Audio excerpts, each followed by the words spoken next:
అసలు ఈ electrical engineering తీసుకున్నందుకు నిజంగా నువ్వు ఎప్పుడైనా రిగ్రెట్ అయ్యావా? దీనికి డెఫినెట్లీ నో అని చెప్తాను సార్ నేను. రీజన్ ఏంటంటే సార్ నేను ఓకే, మీకు గేట్ ఎగ్జామ్లో అప్పుడు 950 ర్యాంక్ వచ్చింది కదా.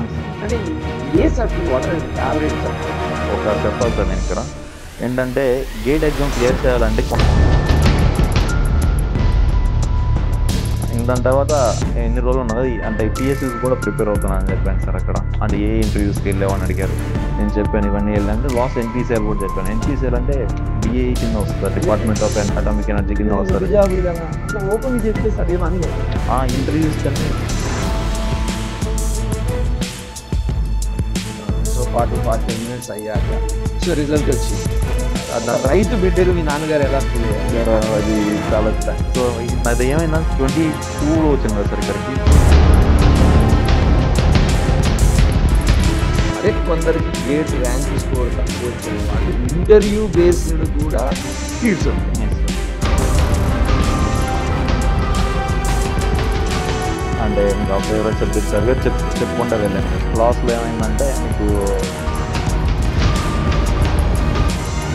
అసలు బీటెక్ ఎలక్ట్రికల్ ఇంజనీరింగ్ తీసుకోవాలన్నా కొందరు. సో వారికి మీ సందేశం బీటెక్ ఎలక్ట్రిక్ దాంట్లో నేను రీసెంట్గా విన్నాను సార్. దాంట్లో మెకానికల్ డిపార్ట్మెంట్ చేశాను, ఎలక్ట్రికల్ కూడా ఎత్తేసారు సార్. బట్ రీసెంట్ మళ్ళీగా పెట్టారండి సార్. ఎందుకంటే సార్ని అడిగాను ఎందుకు సార్ మళ్ళీ అంటే చేసారు మళ్ళీ పెట్టారంటే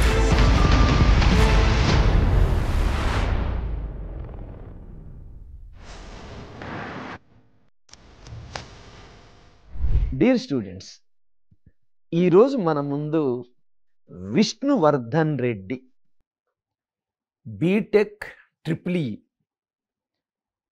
ఎలక్ట్రికల్ అండ్ ఎలక్ట్రానిక్స్ ఇంజనీరు. మన దగ్గర గేట్ 25 హైదరాబాద్లో క్లాస్ రూమ్ కోచింగ్ తీసుకున్నాడు. అఫ్కోర్స్ గేట్లో అతనికి 950 ర్యాంక్ వచ్చింది.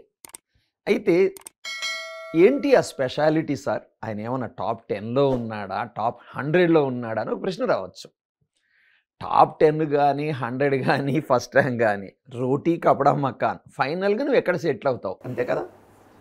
ఇతనికి బాబా అటామిక్ రీసెర్చ్ సెంటర్లో సైంటిస్ట్ గాను, అదేవిధంగా NPCIL nuclear power corporation of India limited, ఇందులో కూడా రెండిట్లోనూ జాబ్స్ వచ్చాయి.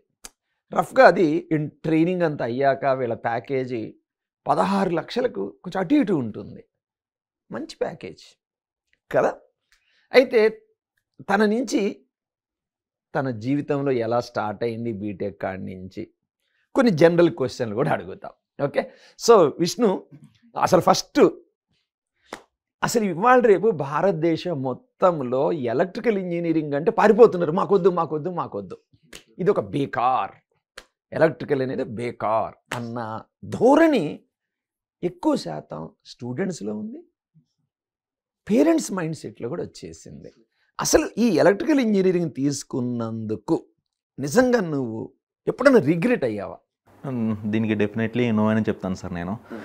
రీజన్ ఏంటంటే సార్ నేను ఫస్ట్ డిప్లొమా చేశాను సార్. Diploma yes sir. కాబట్టి నేను బీటెక్ వచ్చి lateral entry yes sir later ఎంట్రీలో బీటెక్ రామిరెడ్డి సుబ్రహ్మరెడ్డిలో జాయిన్ అయ్యాను సార్.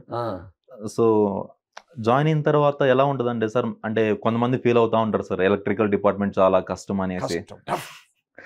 బట్ నేను ఎప్పుడు అలా ఫీల్ అవ్వలేదు సార్.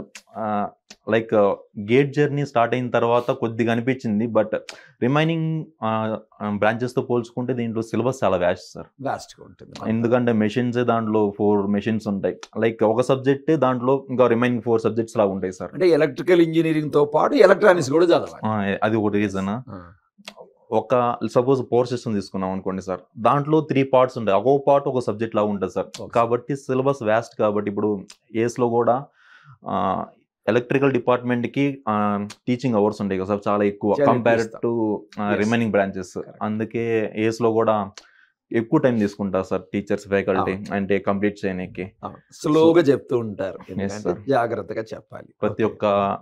అది కాక ఎలక్ట్రికల్ అండర్స్టాండింగ్ ఎలా ఉండాలంటే లైక్ ఏదో బ్లైండ్ గా ఫాలో అయ్యేది కాదు సార్. ఒక రూల్స్ ఉంటాయి, ఈ రూల్స్ ఫాలో అవుతేనే ఎలక్ట్రికల్ ఇంజనీరింగ్ అర్థం చేసుకోగలం. లైక్ ఇప్పుడు తంబ్ రూల్ అంటే ఐ మీన్ ఆ డైరెక్షన్ లో ఉంటుంది, మనకి అనాలిసిస్ రావాలి సార్ ప్రాక్టికల్ గా. ఆ అనాలిసిస్ అనేది నువ్వు బేసిక్స్ గట్టిగా ఫాలో అవుతే సార్ ఈజీగా అండర్స్టాండింగ్ అవుతుంది సార్. ఏదైనా కానీ బీటెక్ లో 8 సెమిస్టర్లు, 8 సెమిస్టర్లు కలిపి మాక్సిమం 37-38 సబ్జెక్ట్. అది సివిల్ కానీ మెకానికల్ కానీ ఈసీ ఎవరికైనా కానీ ఆ సబ్జెక్టులు ఫిక్స్డ్, ప్రతి సబ్జెక్ట్లో కూడా 5 యూనిట్స్ ఫిక్స్డ్. ఓకే, అయితే మనం ఎంత డెప్త్ మనం కోరుకుంటాము, మనం ఎటువంటి కాంపిటేటివ్ ఎగ్జామ్ చేజ్ చేస్తున్నాం. ఫర్ ఎగ్జాంపుల్ ఇంజనీరింగ్ సర్వీసెస్లో చాలా ఎక్కువ ఉంటుంది గేట్తో పోలిస్తే. గేట్ అనేది subset of engineering services. So మన రాసే ఎగ్జామ్ని బట్టి ఉంటుంది అది. సో విష్ణువర్ధన్ తనకి నచ్చిన సబ్జెక్ట్ డిప్లొమాలో చేశాడు కాబట్టి ఈజీగా అల్లుకొని పోయాడు. ఓకే, సో ఇప్పుడు కమింగ్ టు నీ ప్రొఫెషన్. సో గేట్ ఎగ్జామ్కి నువ్వు ఎలా ప్రిపేర్ అయ్యావు బేసికల్గా? ఎస్ సార్, నాది గ్రాడ్యుయేషన్ 2021 అయింది సార్. 2021 అయింది సార్. అప్పుడు ఒక క్యాంపస్ ప్లేస్మెంట్లో టీసీఎస్లో కూడా జాబ్ వచ్చింది, బట్ నేను వద్దనుకొని 22లో ఏజ్ దగ్గరకు వచ్చాను సార్. సాఫ్ట్వేర్ జాబ్ వచ్చినా వదులుకున్నావు? Yes sir. ఎంత ఉండేది ప్యాకేజీ అప్పుడు ఎంత సార్? 4 lakhs అంతే సార్. అది లేదు సార్, నేను ఎప్పుడు రిగ్రెట్ అవ్వలేదు. లేదు సార్, ఉట్టిగా సరదాగా అడుగుతా. నీతో పాటు మీ కాలేజీలో కొంతమంది అప్పుడు ఆ 4 lakh జాయిన్ అయ్యి ఉంటారు, టీసీఎస్ కానీ ఇంకో చోట. ఈరోజు వాళ్ళతో నువ్వు డిస్కస్ చేస్తుంటావు, జనరల్గా ఎలా అనిపిస్తుంది? ఓకే సార్, ఫస్ట్ నేను నేను చదివింది ఒకటి, పనిచేసేది ఇంకోటి, అలాగా వెళ్ళకూడదు అనుకున్నాను సార్. సో నేను ఏదైతే చదివాను దాని మీద వర్క్ చేయాలనుకున్నాను. సో అందుకనేసి నేను 22లో ఇక్కడ హైదరాబాద్కి వచ్చాను సార్. 22లో ఏస్లో జాయిన్ అయ్యాను. ఆ ఇయర్ యాక్చువల్గా సార్, అంటే నేను స్క్రాచ్ నుంచి స్టార్ట్ చేశాను సార్. యాక్చువల్గా నా బీటెక్ పర్సెంటేజ్ కూడా చాలా నార్మల్, ఎంత 78% ఓన్లీ సార్. 78% నార్మల్ ఏముంది, దగ్గర 7+. ఓకే, దాని తర్వాత నేను స్క్రాచ్ నుంచి స్టార్ట్ చేశాను సార్. ఆ ఇయర్ 23 గేట్ రాశాను, బట్ ఆ ఇయర్ పేపర్ చాలా టఫ్ వచ్చింది సార్. 23 ఏమైందంటే ఆ ఇయర్ నాకు ర్యాంక్ ఇచ్చారు, బట్ నేను క్వాలిఫై కాలేదు సార్. ర్యాంక్ ఇచ్చారు ఆ ఇయర్, అదొక్కటే స్పెషల్. ఆ ఇయర్ ఒకటి ఎందుకో తెలియదు, ర్యాంక్ 6500 అంత వచ్చింది, కానీ క్వాలిఫై కాలేదు సార్. సో దాన్ని ఎట్లా యూజ్ చేసుకోలేము. సో దాని తర్వాత అది మా పేరెంట్స్ చెప్పాను సార్. ఓకే, తర్వాత నేను ఖచ్చితంగా మళ్ళీ ప్రిపేర్ అవ్వాలి, మళ్ళీ ప్రిపరేషన్ స్టార్ట్ చేశాను సార్. స్టార్ట్ చేసి అప్పుడు నాకు మంచి ఫ్రెండ్స్ తగిలారు సార్. ఇక్కడ ఒక ఇద్దరు తగిలారు, సునీల్ అని, కిరణ్మయ్ అనే సార్. వాళ్ళిద్దరు కూడా నాతో ప్రిపరేషన్ స్టార్ట్ చేశారు. 24 గేట్ రాసిన తర్వాత ఏమైందంటే వాళ్ళకి మంచి ర్యాంక్ వచ్చి ఒకరేమో పవర్ గ్రిడ్ లో జాబ్ కొట్టేశారు సార్, ఇంకోరేమో డిఆర్డిఓలో సెటిల్ అయిపోయారు. వాళ్ళిద్దరికి జాబ్ వచ్చేసి ఏస్ క్లాస్మేట్స్ సార్. పవర్ గ్రిడ్ ఒకరు, ఇంకొకరు డిఆర్డిఓలో. గ్రేట్. వాళ్ళిద్దరికి అయిపోయింది, ఇంకా నాదే ఉంది సార్ మా ముగ్గురులో. దాని తర్వాత నేను చాలా ఇంటర్వ్యూస్కి వెళ్ళాను సార్. 24లో నాకు ర్యాంక్ 2000 వచ్చింది. అంటే మరి అంత ఇంప్రూవ్ కాలేదు, చాలా ఫీల్ అయ్యాను సార్. ఇంప్రూవ్ చేశాను, బట్ మరి అంత ఇంపాక్ట్ లేదు. ఎంటెక్ నేను బేసికల్లీ ఇక్కడ ఏసీ అకాడమీకి వచ్చిన రీజన్ ఏంటంటే పిఎస్యూ జాబ్ కోసం. సో ఎంటెక్ కూడా అప్లై చేయలేదు సార్ 2000 వచ్చినా కూడా. సో దెన్ ఆఫ్టర్ నేనేం చేశానంటే, ఇంకా పిఎస్యూస్ ఎగ్జామ్స్ ఈ మధ్య గేట్ నుంచి అన్ని విడ్రా అయిపోతున్నాయి సార్. రీజన్ తెలియదు నాకు. అవన్నీ సపరేట్ ఎగ్జామ్స్ కండక్ట్ చేయడం సార్. అప్పుడు ఆ 24లో నాకు గేట్ మీద కూడా కొన్ని ఇంటర్వ్యూ కాల్స్ వచ్చాయి సార్. ఎన్పిసిఎల్ కూడా వచ్చింది ఆ ఇయర్. అది అడ్వాంటేజ్ ఏంటంటే సార్, ఓన్లీ ఫర్ అంటే ఇంటర్వ్యూ దాకా వెళ్ళనీకి గేట్ ర్యాంక్ మనకు వస్తుంది. అది ప్యూర్లీ ఇంటర్వ్యూ బేస్.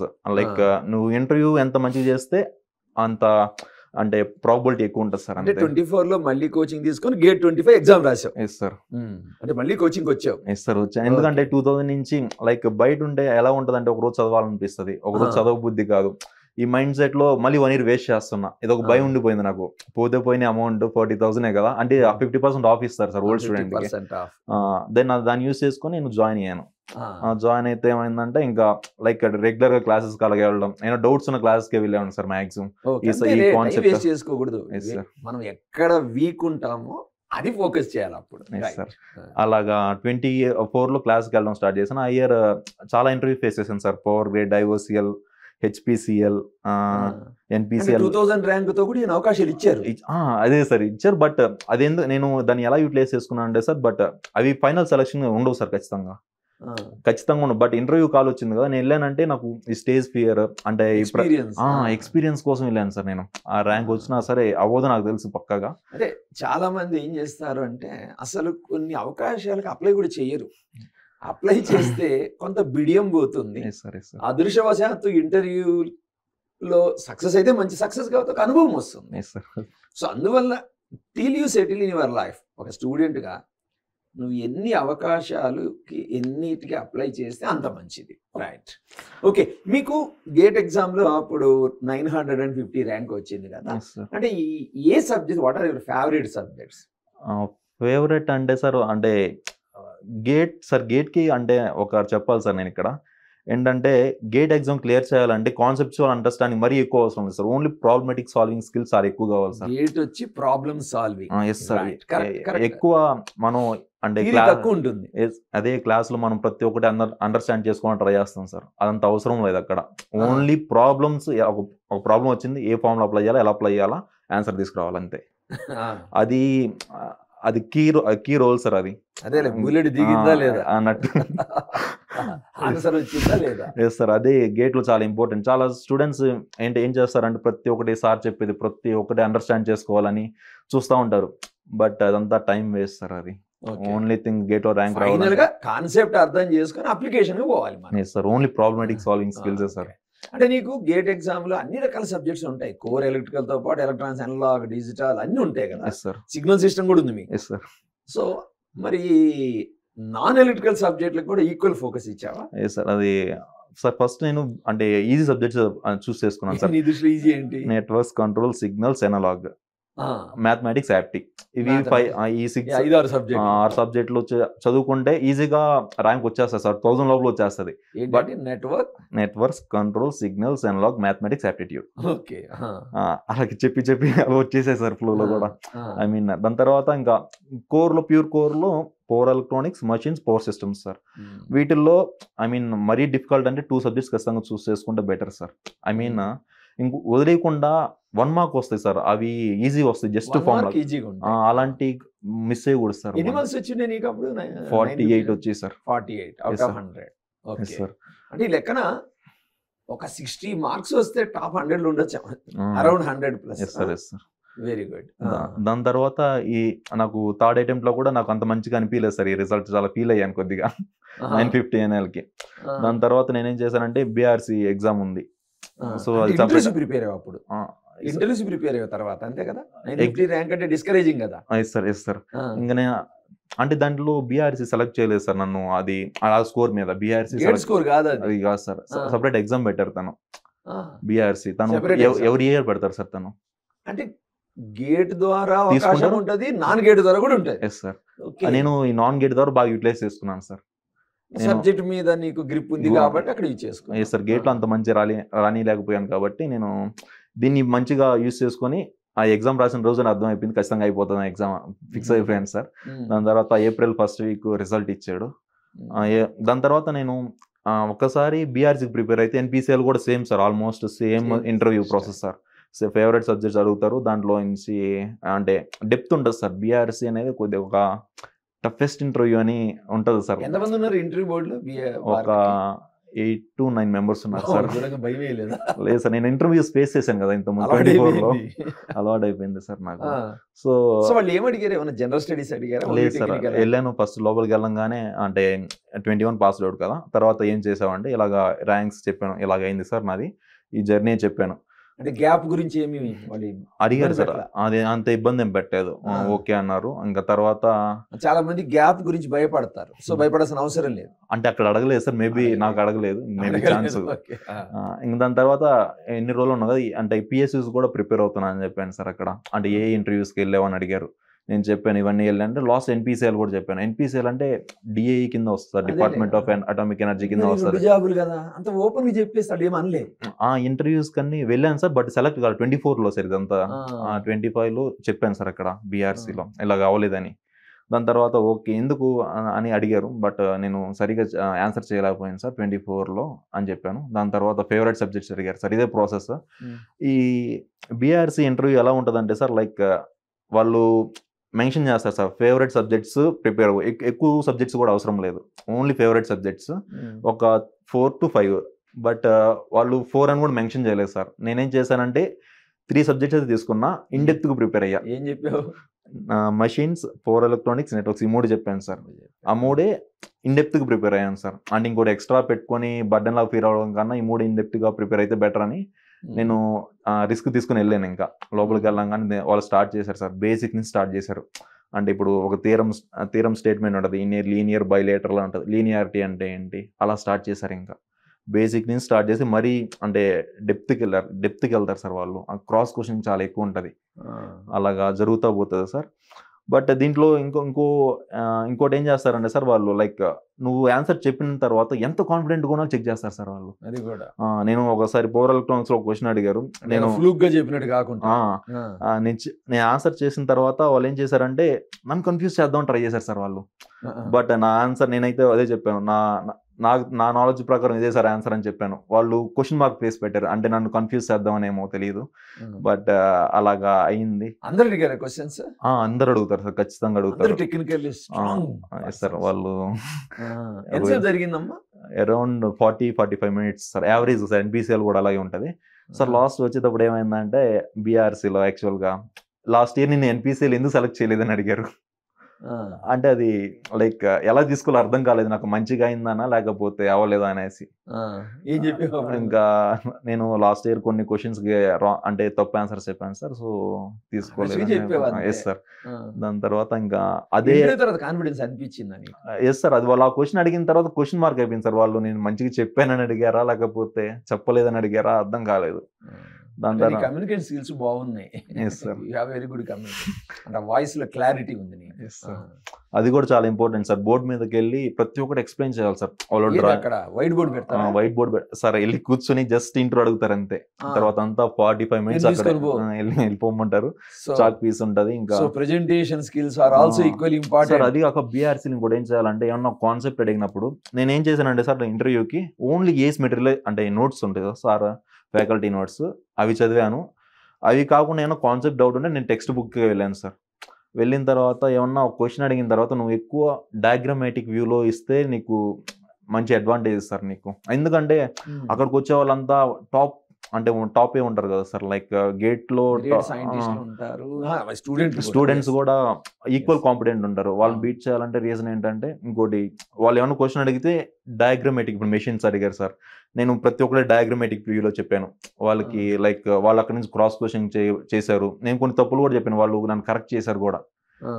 అంటే మనం వాళ్ళు క్లూ ఇచ్చినప్పుడు వాళ్ళు క్లూస్ కూడా ఇస్తారు సార్, లైక్ అదొక డిస్కషన్ లెక్కే ఉంటుంది సార్ ఇంటర్వ్యూలో.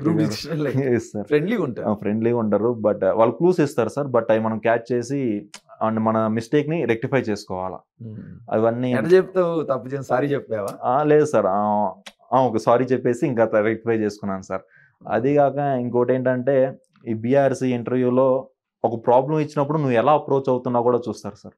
అప్రోచ్ అంటే ఒక ప్రాబ్లం డైరెక్ట్గా వెళ్తున్నావు ఎలాగా, అంటే నీ మ్యాథమెటికల్ స్కిల్స్ ఏంటి, అవి కూడా ఏమన్నా. నేను క్వశ్చన్ అడిగితే డెరివేషన్స్ ఉన్నాయి అనుకోండి సార్, డెరివేషన్ చేసి నేను ఫస్ట్ పోగానే నెట్వర్క్స్ లో డెరివేషన్ ఇచ్చారు, అంటే చెయ్యి బాబు అన్నారు. ఇంకా నేను చేసుకుంటూ వెళ్ళాను. ఇంకా మ్యాథమెటికల్ రీసెర్చ్ టైప్ కాబట్టి ఆరిజిన్ ఆఫ్ ఎనీ కాన్సెప్ట్ కూడా అడుగుతారు. సో 40-45 minutes అయ్యాక సో రిజల్ట్ వచ్చింది. రైతు బిడ్డగా మీ నాన్నగారు ఎలా ఫీల్ అయ్యారు సార్? అది చాలా సో అది ఏమైందని 22లో వచ్చాను కదా సార్ ఇక్కడికి. 3 years పట్టింది. మా నాన్న ఎప్పుడు నన్ను క్రాస్ అంటే క్వశ్చన్ చేయలేదు సార్. లైక్ 3 ఏళ్ళు అయినా కానీ సహనంగా భరించాడు సార్. లైక్ మా నాన్నకి మా పేరెంట్స్ చాలా థ్యాంక్స్ చెప్పుకోవాలి సార్ ఫస్ట్ థింగ్. లైక్ ఈ మధ్యలో ఏంటి ఇన్ని సంవత్సరాలు చదువుతున్నా, నాకు ఇప్పుడు ఏం అడగలేదు సార్. ఇప్పుడు మోటివేట్ చేసేవాడు సార్ మా నాన్న కూడా. దాని తర్వాత బీఆర్సీ యొక్క ఎలాగ ప్రిపేర్ అయ్యానో ఆ ప్రిపరేషన్ నాకు ఎన్పిసిఎల్ బాగా వచ్చింది సార్. మళ్ళీ ఎన్పిసిఎల్కి వెళ్ళాను నేను. ఎన్పిసిఎల్ కూడా లైక్ అక్కడ కూడా ఉంటారు సార్, ఒక 8 members 9 members ఉంటారు. వెళ్ళాను. ఫస్ట్ వెళ్ళంగానే ఇన్ని డేస్ 7-8 members సార్ ఖచ్చితంగా ఉంటారు. దాని తర్వాత ఇవన్నీ department of science and technology కింద, డిపార్ట్మెంట్ ఆఫ్ అటామిక్ ఎనర్జీ కింద. దాని తర్వాత వెళ్ళిన తర్వాత ఇన్ని డేస్ ఏం చేసావంటే, లాస్ట్ ఇయర్ నీకు 2000 ర్యాంక్ వచ్చింది కదా, 1 year ఎందుకు వేస్ట్ చేసి ఎంటెక్ వెళ్ళి ఉండొచ్చు కదా అని అడిగారు. సో నాకు అప్పుడు ఏం చెప్పానంటే, నాకు ఐఐటీలో సీట్ రాలేదు సార్ అని చెప్పాను. ఇంకా అలాగే ఎక్కడో ఏదో ఒకటి చెప్పాలి కదా సార్, లైక్ ఇంకా నేను అప్లై చేయలేదు చెప్పేవంతే సార్. ఇంకా ఐఐటీలో సీట్ రాలేదన్న, ఈ ఇయర్ అప్లై చేసామన్నారు. ఎస్ సార్ అప్లై చేశాను. ఎక్కడ సీట్ వచ్చిందన్నారు. ఐఐఎస్సి బెంగళూరులో ఎలక్ట్రికల్ డిపార్ట్మెంట్లో ఎంటెక్ సీట్ వచ్చింది సార్ అన్నాను. అవునా అంటే ఆ స్కోర్కి ఎలా వచ్చింది అన్నారు. అంటే కొద్దిగా స్కోర్ తక్కువ సార్, 950 అంటే ఆ ర్యాంక్ ఎలా వచ్చింది అన్నారు. అంటే ఐఏఎస్ ఏం చేస్తుంది అంటే సార్ ఇంటర్వ్యూ కూడా చేస్తుంది, అది అడ్వాంటేజ్ అవుతుంది సార్. అదే కొందరికి గేట్ ర్యాంక్ స్కోర్ తక్కువ వచ్చిన వాళ్ళు ఇంటర్వ్యూ బేస్డ్ కూడా సీట్స్ ఉంటాయి. ఎస్ సార్, అక్కడ మళ్ళీ ప్రిపేర్ అవ్వాలి. గేట్స్ రిజల్ట్ వచ్చాక మళ్ళీ ప్రిపేర్ అవ్వాలి. ఎస్ సార్, అలాగ వచ్చిందని చెప్పాను సార్. బాగా కన్విన్స్ అయ్యారు. దాని తర్వాత ఇంకా ఫేవరెట్ సబ్జెక్ట్స్ అడిగారు, సిమిలర్ టు విఆర్సి సార్. అంటే ఇంకా ఫేవరెట్ సబ్జెక్ట్స్ అడిగారు, చెప్పుకుంటూ వెళ్ళాను. లాస్ట్లో ఏమైందంటే నీకు ఒకవేళ నీకు జాబ్ ఇస్తే జాయిన్ అవుతావా అన్నారు. ఎందుకంటే ఐఏఎస్సి సీట్ అంత వాల్యుబుల్ సీట్ కదా, దాన్ని వదిలేసి జాయిన్ అవుతావు అని అడిగారు. అందరు జాయిన్ చేసి 2 years మానేసి వెళ్ళిపోతున్నారు, నువ్వు అలా చేయవని ఎందుకు అన్నారు.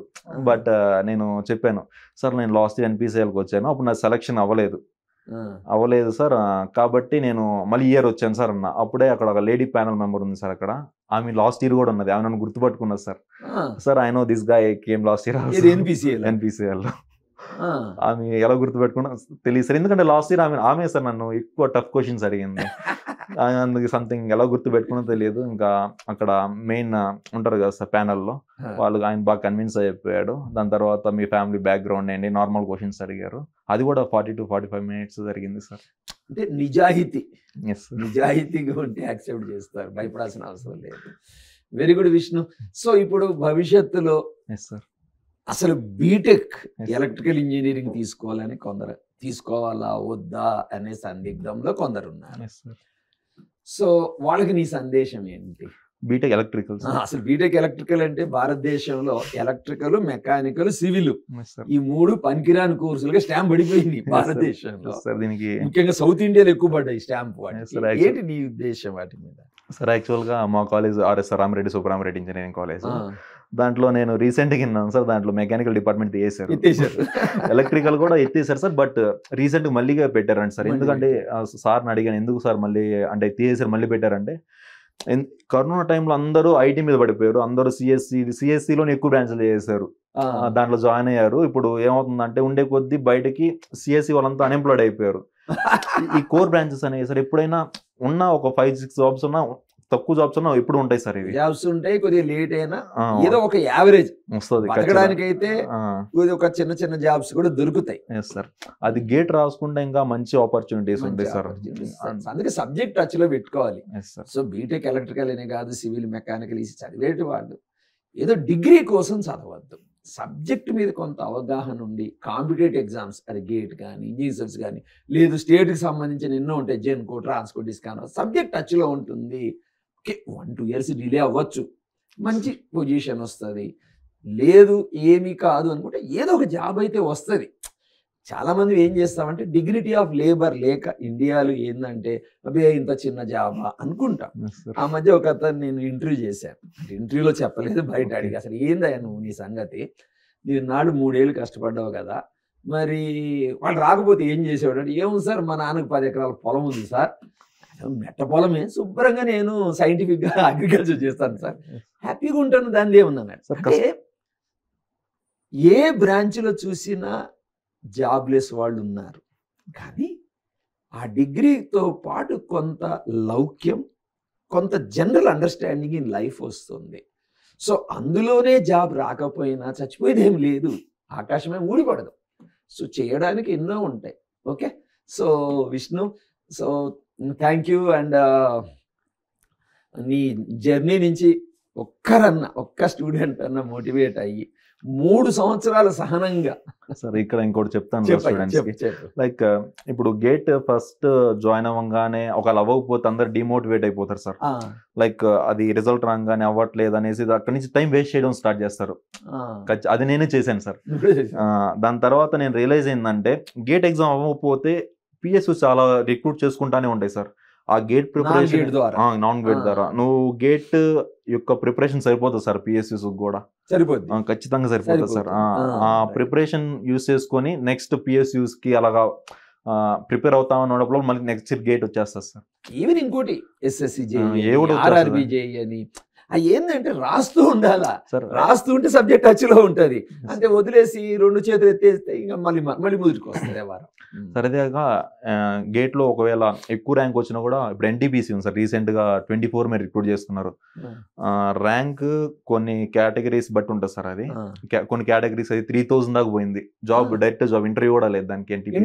ఎన్టీపీసీ 3000 తెలియదు. అన్రిజర్వ్డ్ కేటగిరీ 1000 దాకా వెళ్ళింది సార్. అది ఎలక్ట్రికల్ డిపార్ట్మెంట్ అసలు జనరల్ కేటగిరీ 1000 దాకా. దాకా ఎందుకంటే ఎవరికి తెలియదంటావా? అప్లై చేయరు సార్. ఫస్ట్ ఈ ర్యాంక్ నాకేం వస్తుంది ఆ మైండ్ సెట్ లో అప్లై చేయరు కాబట్టి. ఎన్టీపీసీలో కూడా మంచి జాబ్, 15-16 లక్షల ప్యాకేజ్ ఉంటుంది, అద్భుతంగా ఉంటుంది.